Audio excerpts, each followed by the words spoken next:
Bon, ça fait maintenant un mois que Game of Thrones est terminé et je pense qu'il est temps pour moi de revenir sur cette saison 8. Je vais uniquement parler de la 8ème saison car c'est déjà un gros morceau et je me réserve pour plus tard l'entièreté de la série pour une future rétrospective. Mais avant de commencer à parler de la dernière saison de Game of Thrones en elle-même, je pense qu'il est bon de parler de l'avant, car pour moi les problèmes de cette dernière saison démarrent bien avant sa diffusion. Début 2018, les fans redoutaient déjà que l'attente soit plus longue que prévu pour cette ultime saison. Des doutes vite confirmés par HBO, puis par Casey Blow, le directeur des programmes d'HBO, qui annonce qu'elle ne verra pas le jour avant le premier semestre 2019. À partir de là, on peut déjà esquisser ce qu'attendaient les fans, car durant ces 2 années, on a eu le droit des théories, des reviews, même les discussions entre amis, tout le monde parlait de Game of Thrones, et pour moi c'est déjà l'un des premiers faux pas de la communauté. Car oui, cette saison 8 a de gros problèmes, mais il y en a bien un sur lequel elle n'avait aucune influence, c'est sa fanbase. Ça va être un moment douloureux, mais on va le passer ensemble. Nous sommes totalement biaisés par nos émotions et c'est bien normal, on parle de Game of Thrones, mais au-delà des gens qui le comprennent et qui aiment connaître d'autres points de vue, il reste une partie des fans qui refusent totalement de voir la série autrement que de ce qu'ils ont décidé d'y voir. Une partie des fans qui refusent de comprendre ce que la série a décidé de faire et les choix qu'elle a dû prendre. Je ne me pose pas comme défenseur de la série et ça vous le verrez plus tard dans la vidéo, mais essayez de comprendre la série pour en pointer du doigt les défauts, comme les qualités, et tirer dessus car ce n'est pas notre théorie qui se réalise ou encore pire parce que c'est un effet de mode de cracher sur la série, ce sont des choses totalement différentes. D'ailleurs, parlons d'un sujet sensible, parlons de la pétition. Au début, je faisais partie de ceux qui ne comprenaient pas le principe de cette pétition, pour moi c'était inutile et un manque de respect envers toutes les personnes qui ont travaillé sur la série. Puis, après avoir parlé avec vous en live et m'être renseigné, j'ai fini par voir ça comme un bras d'honneur fait au showrunner, ce qui pour moi est un petit peu mérité. Mais attention, je ne cautionne pas du tout ni le harcèlement, ni tout ce qui touche à la vie privée de ces personnes. Et je me suis d'ailleurs d'autant plus senti trahi que j'ai défendu les showrunners. J'ai défendu cette saison à 6 épisodes car j'ai sincèrement cru en leur choix. Mais s'il y a bien une chose dont j'ai pris conscience très rapidement, c'est que oui, cette décision est la pire chose qui est arrivée à la série.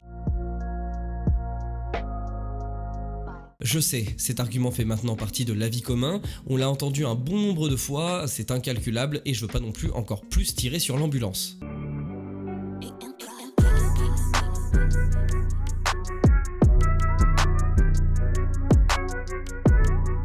Why is it ending? I don't know. Ask David and Dan when they come through. We could have gone to 11, 12, 13 seasons, but I guess they wanted a life. Pardon, mais ça fait du bien. Le point qui m'intéresse surtout, c'est la frustration ressentie par certaines personnes. Une frustration que je ne ressentais pas au début, mais qui a fini par prendre de plus en plus de place. Je vais parler du sentiment d'une saison à 2 vitesses, et le meilleur exemple pour ça, c'est l'épisode 2. Personnellement, j'ai adoré l'épisode 2. J'ai eu l'impression de retrouver du vrai Game of Thrones et de retrouver des scènes de dialogue qui m'ont fait tomber amoureux de la série. Alors je sais que certaines personnes critiquent un aspect un peu fanservice, mais personnellement, je trouve que les personnages sont à leur place, et que même si peut-être les showrunners ont tiré un peu sur la corde sensible, à la base, j'ai pris cet épisode comme un épisode d'adieu, avec certaines scènes très puissantes, comme l'adoubement de Brienne. Là, on parle de l'épisode en lui-même, mais ce n'est pas non plus ce qui m'intéresse. Quand on remet à plat la saison, nous savions que l'épisode 1 allait être un épisode pour remettre tout le monde à sa place, et que l'épisode 3 serait un épisode de bataille. Et si on ajoute à ça l'épisode 2, qui, encore une fois, même si je l'ai adoré, donne surtout l'impression d'être un épisode 1 bis, c'est à ce moment-là que j'ai commencé à comprendre la frustration de certaines personnes. Parce qu'à la fin de l'épisode 2, il nous restait 4 épisodes pour terminer Game of Thrones, sachant que le 3 était un épisode de bataille, ça semblait juste impossible de clôturer Game of Thrones correctement après ça. Les showrunners ont décidé d'aller directement à l'essentiel en mettant de côté ce qui faisait pour beaucoup l'essence même de Game of Thrones. Game of Thrones a toujours pris son temps et je ne vais pas énumérer tous les problèmes de développement pour chaque personnage dans la saison 8, je vais juste me contenter de pointer le personnage qui pour moi représente parfaitement tout ça, Jaime Lannister. About the man who murdered our father. Who stabbed him in the back and cut his throat. Glad to see you're protecting the throne. Who sat down on the Iron Throne and watched.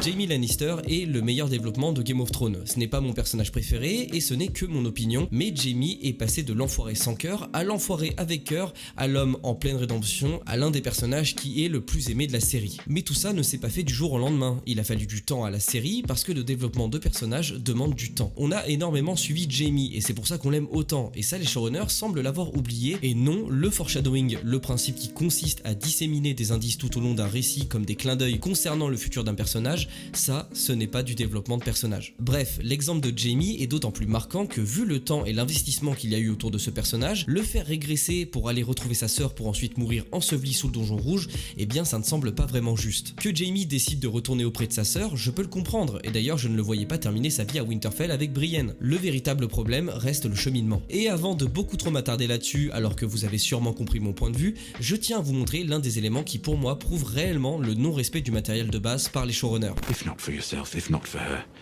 then for every one of the million people in that city, innocent or otherwise. To be honest, I never really cared much for them. Begging him to surrender.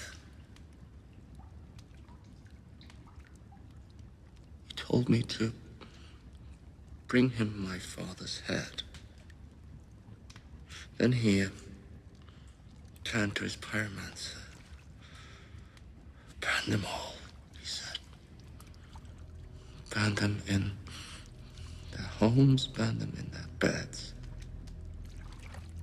Tell me if your precious Renly commanded you to kill your own father and stand by while thousands of men, women and children burned alive, would you have done it? Would you have kept your oath then?